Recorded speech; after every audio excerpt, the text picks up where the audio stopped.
Good morning, everyone. My name is Debbie Douglas, and I'm the acting chair of TCHC's Board's Governance, Communications, and Human Resources Committee. Welcome to the public session of today's hybrid committee meeting, which is taking place in person here at City Hall and virtually through WebEx. As usual, we start off by giving thanks for this land on which we are holding today's meeting, the traditional territory of many nations, including the Mississaugas of the Credit, the Chippewa, the Haudenosaunee, and the Wendat peoples. We know that Toronto is now home to diverse First Nations, Inuit, and Métis peoples.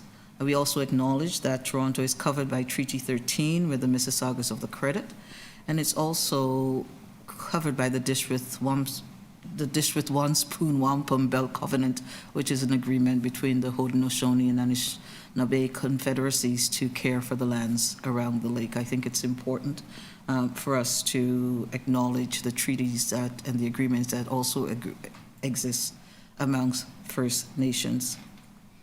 We also acknowledge that all treaty people, including those who came here as settlers, as migrants either in this generation or in generations past, and those of us who came here involuntarily, particularly those brought to these lands as a result of the transatlantic slave trade and slavery.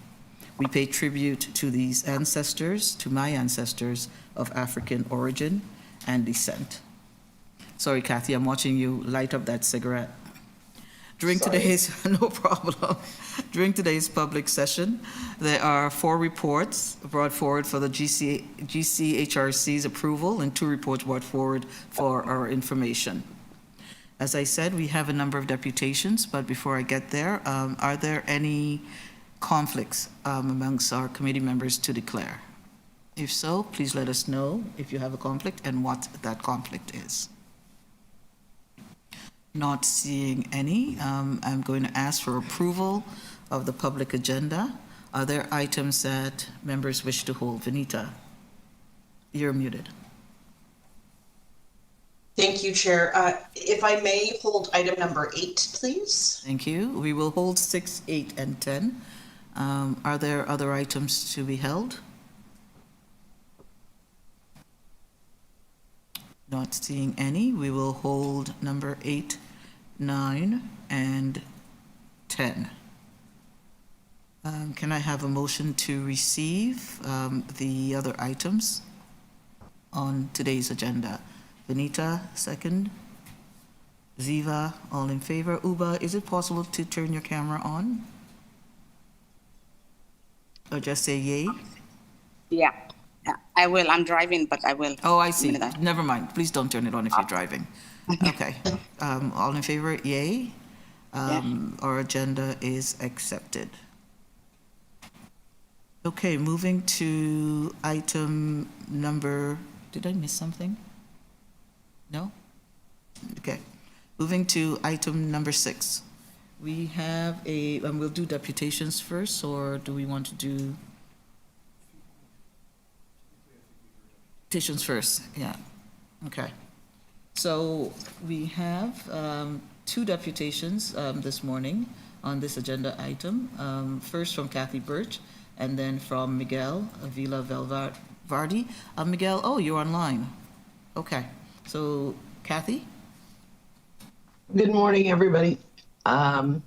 In item number 6, it speaks to the adoption of a recommendation of 15.6 for a feasibility study about accessible units that Toronto Community Housing and RPATH need to conduct jointly. So it needs to be identified that this is a joint, and it would be a joint report going back to the city. Is that a question or a comment? No, it's just that I need them to recognize that it needs to be a joint report between, it's not just Toronto Community Housing that has to write the report, RPATH has to as well. Thank you, and you would want to see RPATH named in all communications, absolutely. Well, Well, we were named in what was adopted, so Yeah. we need to, it needs to be completed that way. Thank you, Kathy.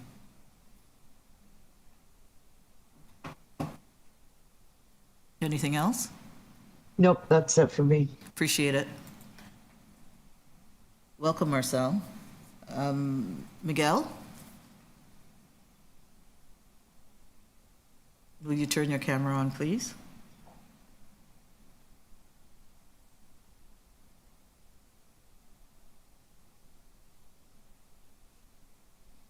Miguel, you're up.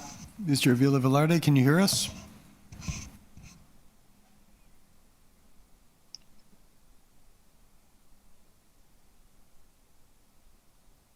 I'm afraid we're not able to hear you. You may want to leave the meeting and rejoin to see if that resolves the audio issue. Okay. Oh, we can hear you now. Hear you now. Oh, you can? Okay, Yeah. good. Can you turn your camera on, please? I'm trying. I'm doing my best. Can you see me now? Yes, we are. Good. All right, thank you. So good morning, it's Tuesday. Today we are talking about items that need attention from the board, to the board by City Council. So on item 24, PH 15.6, it says about, talks about increasing the supply of accessible, affordable housing. So I was a deputy at the last executive committee of the City of Toronto, and I told Mayor Olivia Chow that the city, as is growing in numbers, we need to be proactive in increasing the number of units that requires non-smoking, scent-free units for people who have these respiratory problems. I want to say that on a good note, last week was announced that 175 Oak Street has been deemed to be a non-smoker building. Well, that's a good step in the right direction because this city, TCHC portfolio does not have any buildings that are free, non-smoker or exempt-free. So that's good. So, the numbers have to increase as the population grows and gets old. I also spoke on this item at Public Housing Committee and at the city Human Rights Advisory on housing. So I let them know another important matter that needs consideration. Seniors.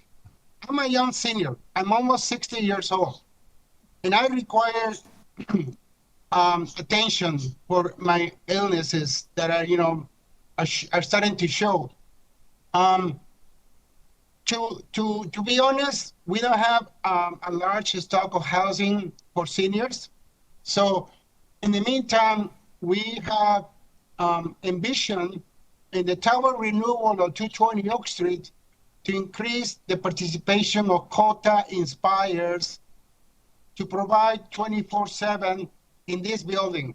Because when I moved in 2011, a lot of things had happened. A lot of people have become older and older, and their needs are different than the young people in this building. So in the tower renewal, we aim to build a Cota office and a doctor's office and a nurse's station.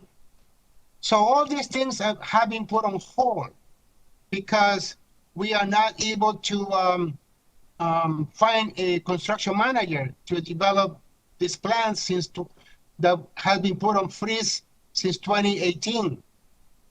Another issue that I spoke at the executive committee and I told Mayor Olivia Chow is that I'm currently being affected by noises in the building. This is really not acceptable.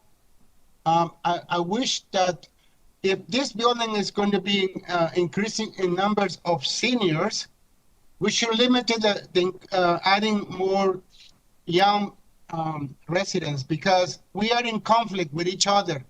we seem to have a different lifestyles. We seem to have different likes, and this, it is a conflict. So, and in closing, I want to mention again how important it is to increase the number of units with smoke-free and scent-free. Just remembering that Chad Hamad spoke at the board last week, and he made a valid point. Thank you. Thank you, thank you, thank you, Miguel. Any questions for staff based on Miguel's deputation?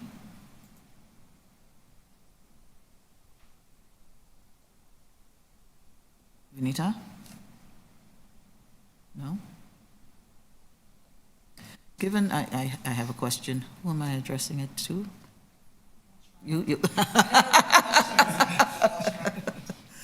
Just to Miguel's point around the aging population in some of our buildings, while we have our seniors housing that's off to its side, have we begun the conversation about what happens as people age in our TCHC controlled buildings in terms of transfers? Or I don't think, one of the suggestions Miguel made is to not move any young families into 220 Oak Street. I don't think that's something we can do given the scarcity of affordable housing in our city. But have we thought about how it is that we're going to manage aging tenants?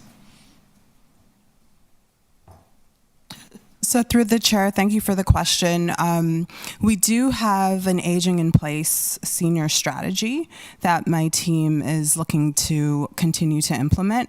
I think with the aging population, we need to think about ramping up on some of the strategies and services we provide. As you know, we do have more seniors in TCHC than in TSHC, and so we continue to work to support them, that clientele. We do find that there is a fairly high concentration of seniors in our vulnerable high needs buildings because there are bachelor and one bedroom units, and so part of our category 3 strategy or high needs building strategy is to support seniors and provide services separate and distinct from the vulnerable tenants because they have slightly different needs.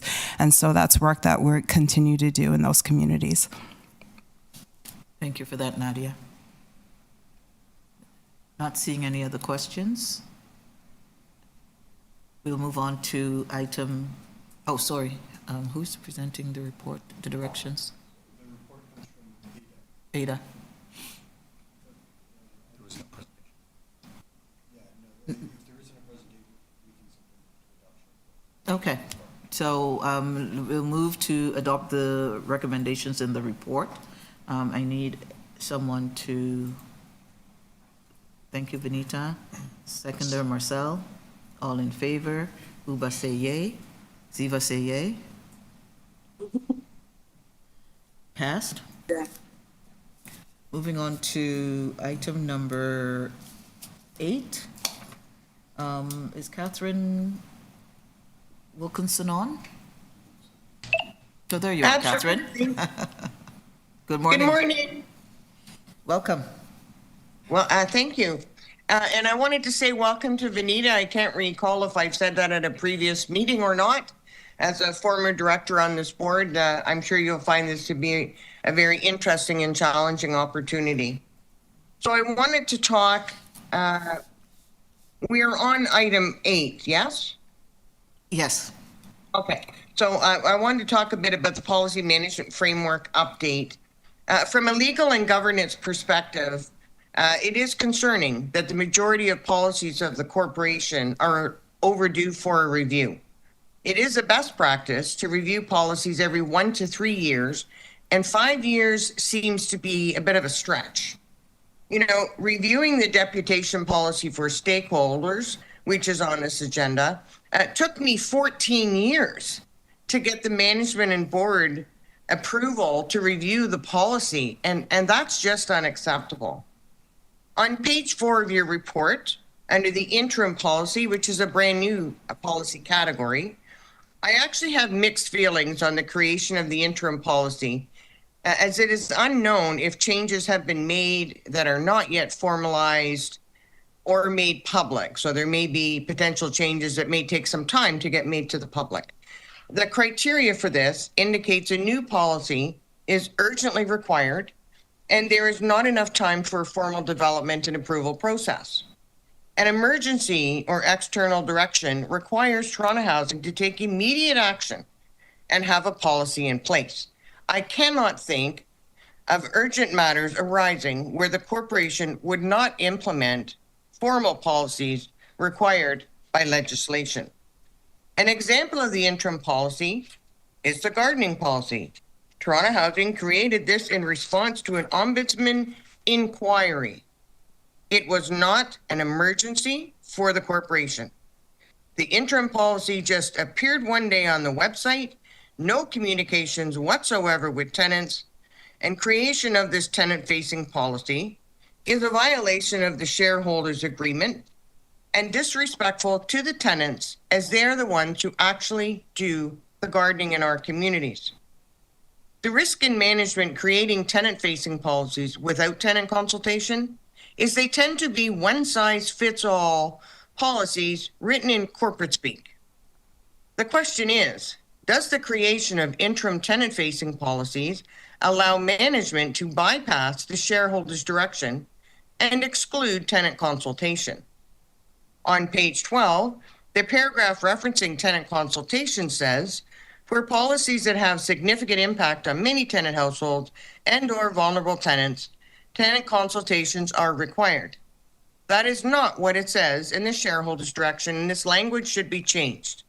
In this shareholders' direction, it says, Toronto Community Housing will consult with tenants through effective and efficient engagement mechanisms on issues and policies that will have an impact on service standards or level of services, and communicate such policies and changes to policies to all tenants.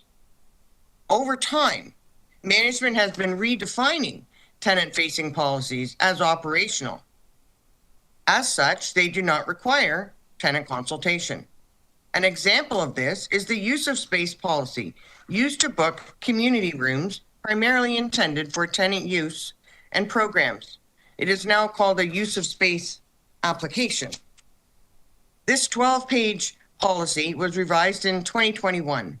It is confusing and unrealistic. The application itself is 3 pages with an additional 6-page terms of agreement checklist and a 3-page staff checklist.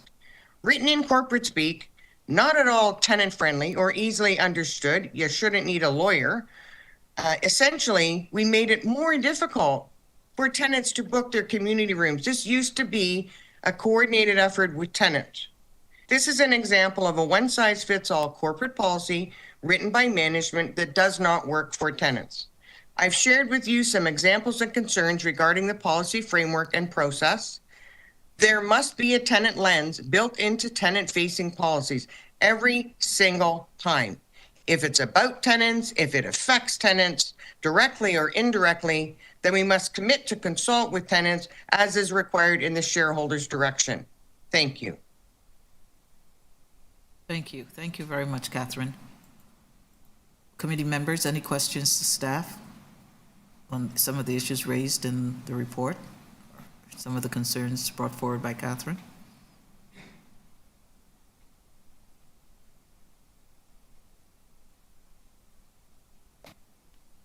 Yes, Vanita.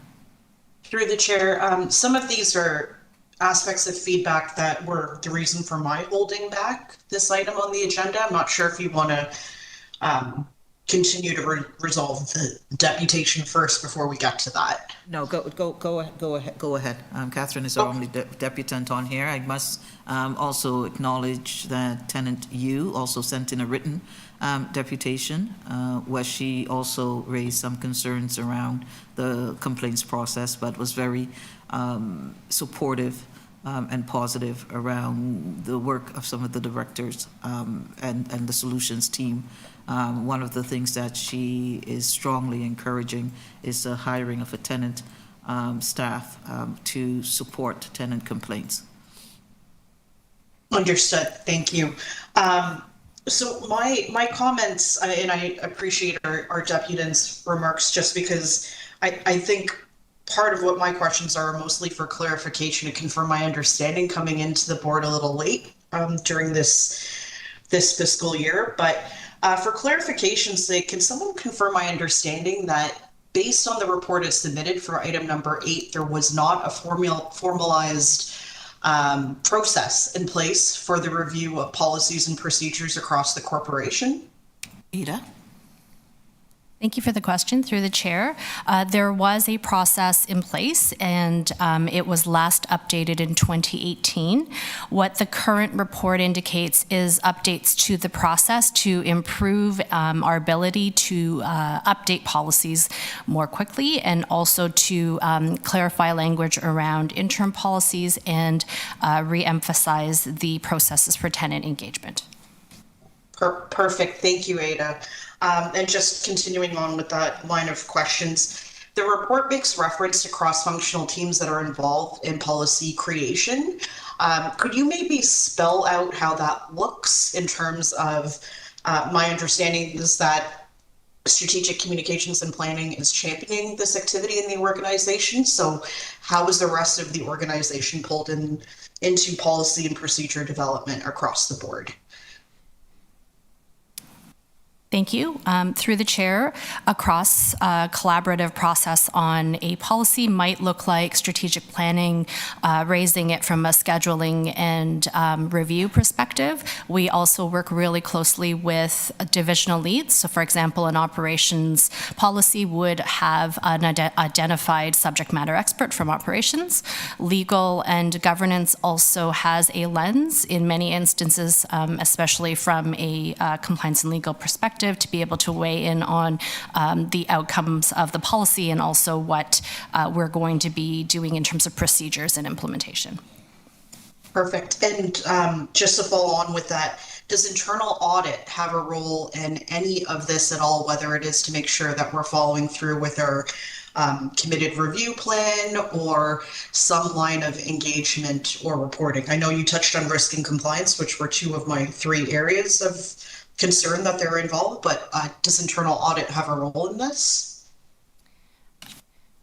Through the chair, I believe for the policies that are relevant, they do. And there are a number of policies, for example, that would flow through to BIFAC for approval in those areas, and they are involved in tracking completion for those items.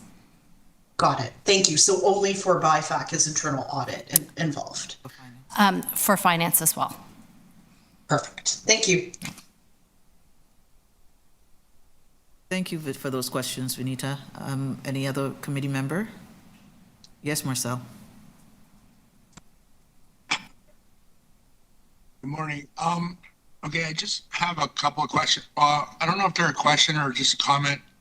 I just noticed that every time there's going to be some changes within TCHC, and if it affects the tenants and the community overall, I find there's always, like, even though like there's tenant advisory committee and whatnot, I always find that when it comes from hearing what the tenants in the community is saying, by the time it comes to like to the point where it's like a draft or we're getting close to approving something, it seems to be a little bit different from what it was originally stated to be. So like it's like a theme that I don't know if it's a real healthy theme or it's a time consuming thing. Like if the community and the tenant advisory committee is saying one thing about a policy, they're asking to have input in it, they provide their input, and then when it comes back, it's a little bit different from what was originally stated. So that's a little confusing for me because I don't understand how it can be one way and then in the end it's something totally different, or like, you know what I mean? So it's not really a question. It's like it's just a statement or an observation. I think the community really needs to be heard into like the things that are going to affect them. I think that's it for me. Thank you, Marcel. Nadia? So Through the chair, I'd like to comment on that. So thank you, Director Charlevoix. I think there's a lot of complicating factors when developing a policy. So when we do get tenant input, we do take that very seriously, and that is at the forefront of all of our decision making. However, there's other layers and factors we need to consider. And so oftentimes it goes through multiple divisions within TCHC to land at a final policy. I think the commitment is to ensure that tenant input is primary in us developing policies, but we also need to make sure that we're managing liability and other concerns for the organization. Having said that, I do think, based on what you've said and what we've heard from others in the deputant as well, around how we develop policies that reflect language and tenant speak, so to speak, so that we can ensure that everybody understands the policies. I think that's something that we could take back. But there's never sort of this idea that we would take it back and not include tenant input. I think there's sometimes layers that are attached to it that make it feel a little bit further removed from what we heard, but we need to do a better job of trying to align those so that the commentary is reflected in the final policy. But noted, Director Charlevoix. Thanks for that, Nadia. Okay, any other comments or questions?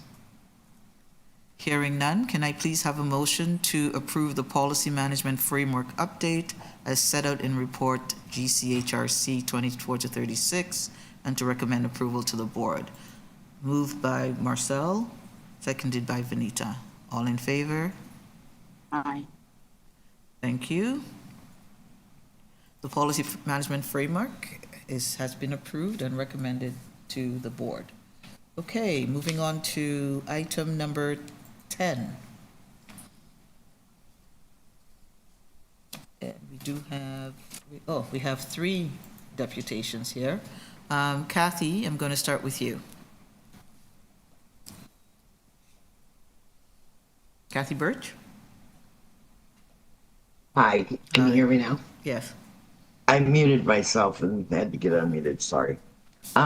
So on this deputation policy, I did not have the opportunity to meet with Dara until last Friday, so I don't know that the recommendations for changes got into what you've received.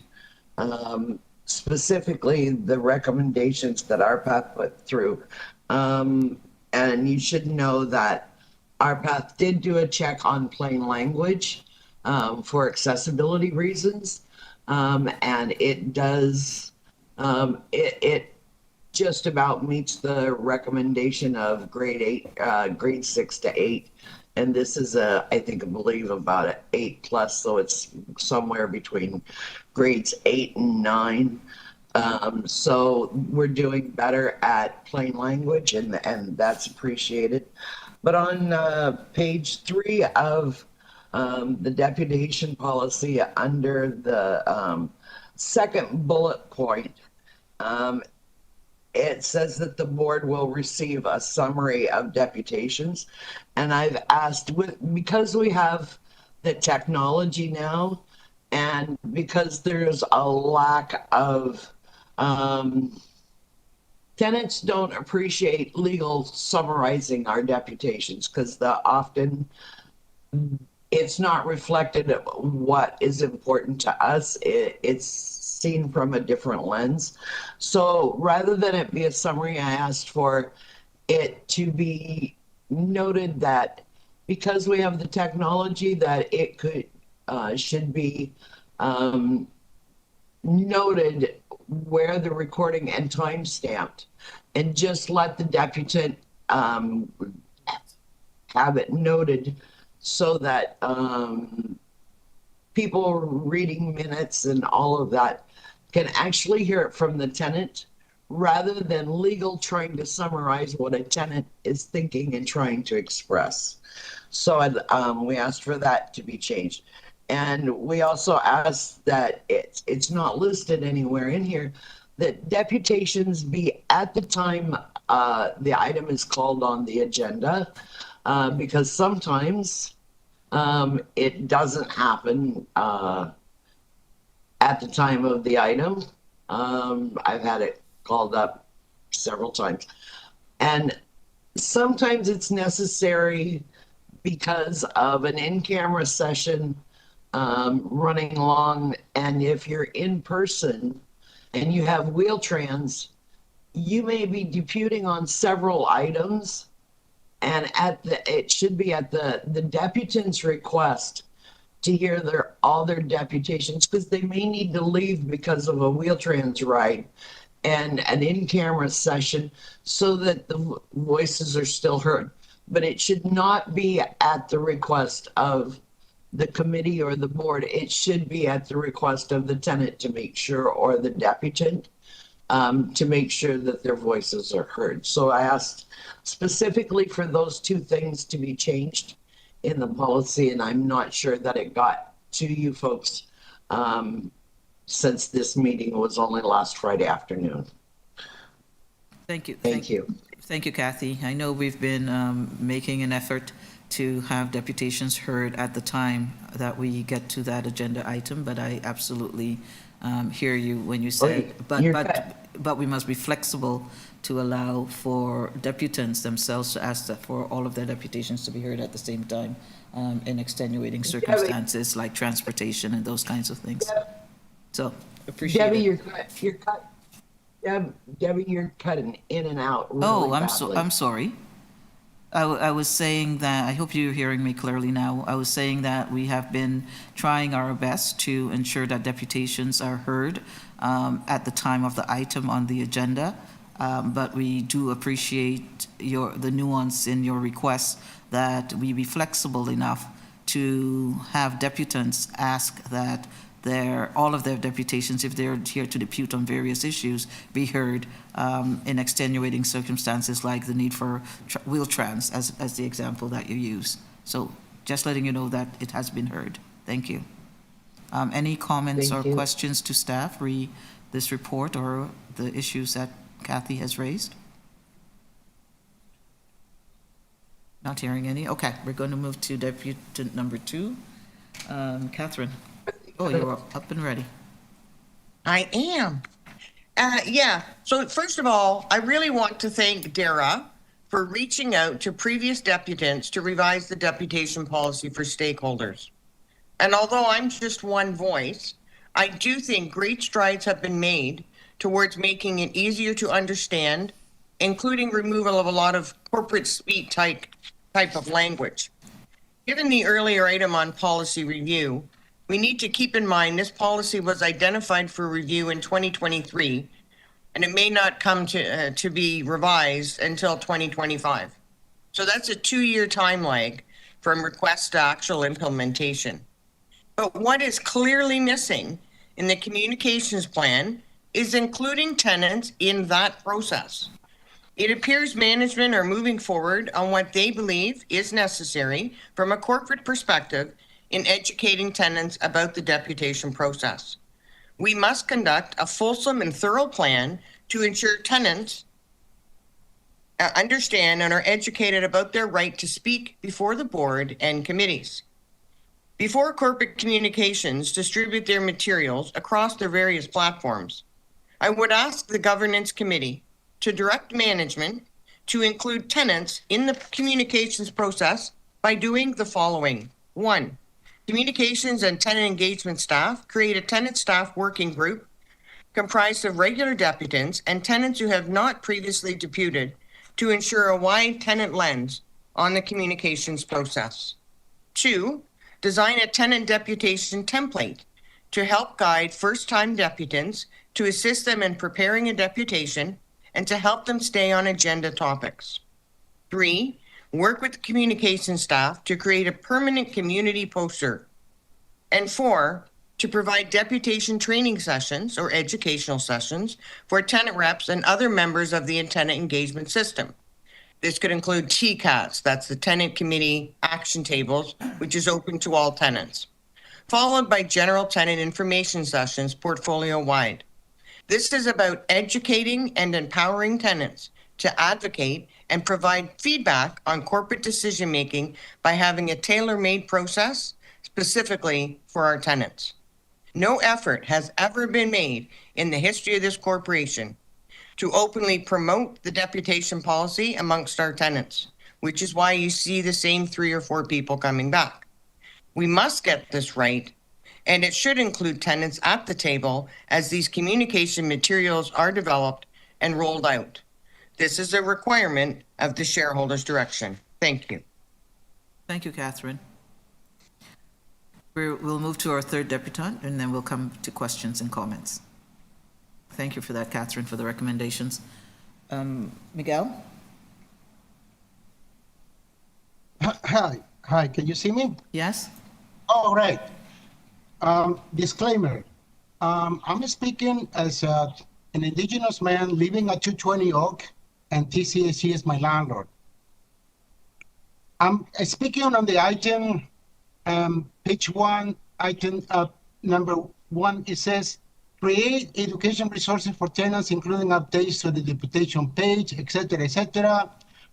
Well, it is a great idea, but it seems that you are creating a new employment opportunity that perhaps it can be done by a tenant with long lived experience, like the 3 or 4 regular tenants that come to your board. I want to pause and say that we lost an important member of the disability community and a TCHC tenant, Isabella Gang. She died 2 weeks ago. Do you know that she was very active in implementing changes to the RPAT to include people with mental disabilities? The Tenant Advisory Committee is going to be refreshed by the end of the year. And one of the recommendations I have made after speaking at the Public Housing Committee in March is that we need to have an opportunity for residents to come to the Tenant Advisory Committee and speak up and add items on the agenda or be allowed to speak, because we feel the Tenant Advisory Committee is not a full representation of the tenants. So if you want to include more residents in the tenant engagement, you have to look at these individuals who come to you every month, every week with knowledge. We are getting old, and some of us, we are passing away, like Isabella. Some others have not, have resigned from being regular deputies. So if you want to teach others, you should use us. Kathy, a good example, we were at 220 Oak Street last week. Kathy explained about the issues of the air conditioner, the window air conditioner, and nobody was aware of that. And they feel the need to hear their experiences. But and Kathy says, yes, but we need more voices to speak. And I wish you guys can do things differently by allowing regular voices to be added to this refresh, or to allow our experience in deputations to the board, especially people who are immigrants. I know that my English is not my first language, so I struggle. But I'm trying to do my best because I'm trying to help my community. Sometimes I might seem to be unhinged. I might seem to be heard to be off topic, but sometimes this is the only way to convey the message. So again, my request to you guys is whatever changes that you're doing, include the voice of previous long-time residents that can provide first-hand experience, how to call, how to write, how to depute. We need to educate our tenants. Some of them don't have the knowledge of using the WebEx or other online system. So we had to be more proactive. We have community animators in Region Park. Perhaps they could be that channel to teach other residents on the merits of deputing at the board, at the city. I'm telling you guys, the next 4 years is going to be tough because it looks like we're going to have a conservative government and we're going to have to fight for funding for our TCHC. We are repeating the same story and we're going to be in trouble. So we need to have more deputants demanding, requesting funding to repair our buildings, to complete the work that we have started, etc., etc., etc. Thank you so much. And I hope you guys are doing the right thing today. Have a meaningful conversation and good luck. Thank you, Miguel. Thank you, Kathy and Catherine. There are a number of recommendations from the three deputants. Committee members, any comments or questions to staff? Yes, Ziva. Yeah, I don't necessarily have a question, but I have mostly a comment. And I like the fact that we are revisiting the deputation policy. I would like to see a little bit more, and this is just from my observation, just more empowerment language. I think that we're trying to provide an avenue and a platform for tenants to come to the board to discuss any of the items that are on the agenda, but I don't really feel like the empowerment is there. And I think that that's something that I feel like as a organization that we need to focus on as well and try to implement that language within, people feeling like they're being heard and there's like a level of control of like what's going on in their communities. But I understand that there's various stakeholders that are involved in any of these policies or things that we want to do within the organization. And I feel the tenants advisory committee, I think that was a step in the right direction to see if we could get tenant voices. But we could hear from the three deputants that they don't really feel that they're being heard. And I hear the sentiment a lot in the community. So I think that's just my comment that I will make is let's try to put more empowerment language in some of the policies and even in the educational material as well. And hopefully we could see a little change in the increase of people that come to do deputation. So that's all I would say. Thank you. Yes, Vinita. With respect to the hubs that we have in place in some of the communities, are they leveraged at all for tenant support related to participation in our meetings? Like 220 Oak, for example, where Miguel has a center. So I'm just wondering if this on-site staff, the hub staff that's there, may be a resource for others in the community, and can we consider leveraging that model across our network? And then there was a remark Miguel made with respect to the ACs at 220. We do have a capital project there in place, so hopefully somewhere along our minuting process that's going to get transferred out to facilities for feedback. Nadia? So through the chair, we're still continuing to struggle a little bit with our service delivery model in our hubs.